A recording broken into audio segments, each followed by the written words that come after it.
श्री सीताराम भगवान की जय, बागेश्वर धाम की जय, सन्यासी बाबा की जय, पूज्यपाद दादा गुरुजी भगवान की जय।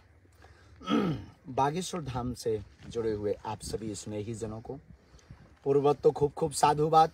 सनातन धर्म की ओर अग्रसर बढ़ रहे सभी प्रत्येक बागेश्वर धाम के पागलों को और समूचे भारत के साथ साथ अनेक देशों में बैठे हुए सनातनी परंपरा का आवाहन करने वाले और सनातनी परंपरा का सहयोग करने वालों को खूब खूब बागेश्वर बालाजी की पीठ से साधुवाद। हमारा भारत प्राचीन परंपराओं से भरा पड़ा है। आपके मन में भाव आ रहा होगा कि हम हैं कहाँ। तो वर्तमान में हम यात्रा पर हैं और यत्र तत्र साधु संत ऋषि मुनियों की जो तपोस्थली है और यज्ञ बागेश्वर धाम पर जो 13 फरवरी से होने वाला है, उस यज्ञ में आमंत्रण देने के लिए हम अभी उत्तराखंड क्षेत्र में हैं, जहां हम पूज्य स्वामी जी अनेक महापुरुषों को आमंत्रण दे रहे हैं और साथ ही साथ ऋषियों की परंपरा जो ये साधना स्थली है, तपोस्थली है, जिसके लिए हमारा भारत जाना जाता है और विश्वगुरु है और भारत विश्वगुरु है, इसलिए भारत विश्वगुरु कहलाता है। हमारा भारतीय सनातनीय परंपरा गूढ़ रहस्यों से खजानों से भरी पड़ी।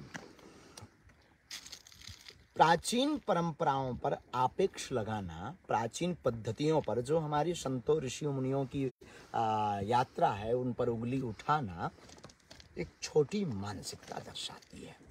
लेकिन वर्तमान में एक बहुत प्रेम पूर्वक हम निवेदन करें कि अब वर्तमान में सनातनीय हिंदू साधु संत एकत्रित हैं।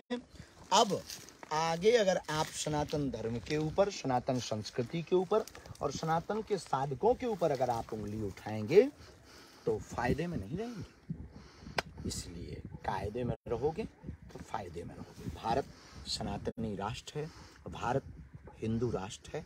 हम किसी भी धर्म पंथ के खिलाफ नहीं।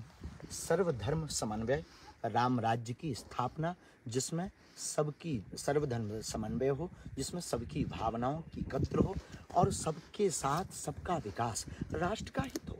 हमारा उद्देश्य चमत्कार दिखाना या हमारा उद्देश्य आपको अपने चमत्कार में आकर्षित करना नहीं है। हमारा उद्देश्य हमारी ऋषियों की परंपराओं के बारे में आपको बताना है कि हमारे ऋषि मुनि महात्मा अपनी परंपराओं से क्या आपको कहते हैं, क्या समझाना चाहते हैं। ये हमारे वैदिक मंत्र, देखो, एक होती आयुर्वेदीय चिकित्सा, एक होती मंत्र चिकित्सा।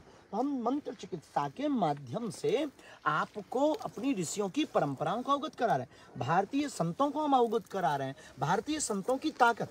और उसका परिणाम यह है कि आज समूचा संत समाज और समूचे सनातनी हिंदू एक है। इसी क्रम में हम आमंत्रण देने लिए निकले हैं। तो कई लोगों के मन में कौतुक आ गया कि गुरुजी कहाँ हैं, कहाँ चले गए, कैसे चले गए, क्यों चले गए। ये क्या पागलपन है। हम कोई राजनेता नहीं है या हर बात को हम अपने संतों के पास हम अपना कार्य कर रहे हैं। लोगों के मन में कि हम क्या करने वाले हैं। हम कोई राजनेता नहीं है, ना हमें राजनीति करनी है, ना हमें न्यूज़ पर लाइमलाइट में बने रहने के लिए ये सब करना है, ना हमें बहुत ज़्यादा सफाई देनी है, ना हमें बहुत ज़्यादा किसी से प्रमाण पत्र की आवश्यकता है। हम अपने संतों को, भारतीय सनातनीय संस्कृति को, सनातनी हिंदुओं को एक कर रहे हैं। हमें किसी धर्म से, पंथ से बुराई नहीं। सबके प्रति हमारा आदर, सबके प्रति हमारा स्नेह, सबके प्रति हमारी सद्भावना है, क्योंकि वसुदेव कुटुंबकम के चरित्र को निर्माण हमारा सनातन धर्म करता है। आज उसी क्रम में सब लोगों के मन में ख्याल आता होगा गुरु जी कहाँ हैं। हम मीडिया में बनने लायक नहीं बने हैं। हमारा उद्देश्य दूसरा है। हमारा उद्देश्य सनातन का है। हमारा उद्देश्य सनातनी हिंदुओं को एक करने का है। हमने ये कहा कि अगर हम सब हिंदू एक हों तो भारत हिंदू राष्ट्र हो। तो इसमें कोई धर्म, देखिए, प्रत्येक व्यक्ति को अपना बोल